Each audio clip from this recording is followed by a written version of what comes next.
Hi, this is Kevin Graham with KGPOW. Here we're in beautiful Los Angeles with Thom Singer. Thom, thanks for joining us. Hey, Kevin, thanks. Thank you.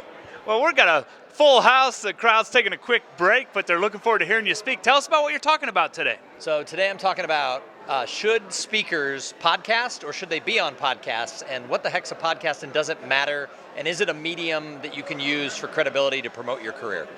Podcasts really seem to be blowing up, so they're excited to hear from you. I'm excited to hear about it. Why is it such a vogue thing? Why is it just the numbers are just off the charts as far as the advertising revenue, the amount of viewership, and the number of content producers? But what's so exciting about podcasts as a medium today? Well, it's like everything. There's always the new thing. I mean, if you go back 10 years, 15 years ago, it was blogging. I can remember being at a dinner party and people were like, what's a blog? And then all of a sudden, everybody and their grandma had a blog.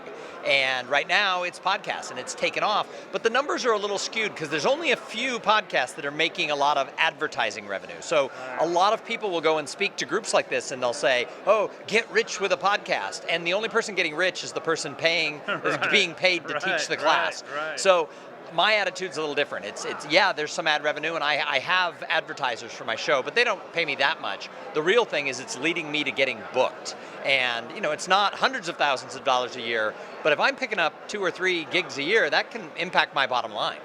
The circle of life of being a speaker, but also having products and other channels of showcasing your message so you can get in front of more groups, right? Well, Kevin, let me tell you, the most interesting part about my podcast is, as a speaker, you give the introduction to the person who's going to introduce you, and they read it, and in it talks about the fact that I've written 12 books, I've given over 750 professional speeches, and then it says, and he is the host of the popular Cool Things Entrepreneurs Do podcast, now 4 years and 400 episodes strong. After I give a speech and I'll talk for an hour, people line up and they're like coming to me with their phones and they're saying things like, how do I download a podcast? Or I just downloaded your podcast. And the other day I was speaking to a sales team, and when the person introduced me, he just said my name, and someone in the audience goes, wait, is he the host of that podcast? The guy in the audience was already a listener. That gave me huge credibility with all the other salespeople in his company. Cool Things Entrepreneurs Do. You definitely want to check that out. I know you do a lot of MC work, but for you corporate folks out there, the paradox of potential, can you tell us just a little bit about that? So my main program now that I speak to companies about is this gap that exists with everybody, really, between potential and results. So we think potential is really exciting. We hire Becky and we're like, oh my gosh, Becky is so great. She's going to be the star of this company. And then a year later, we're transitioning Becky out. Well, how come if she had potential? Because the answer is that potential does not equal results. Potential is not a solution. So I have a very interactive program that I do with companies where we talk about the individuals and what's holding them back and how that affects the team, because what holds you back is different than what holds me back, but we could be on the same team, so there's not one solution.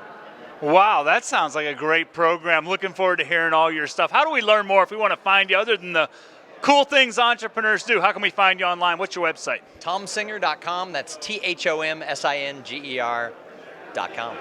Thom Singer, thanks for taking the time. Thank you. This is Kevin Graham at KGPOW. Sizzling reviews that pop, pop, pop.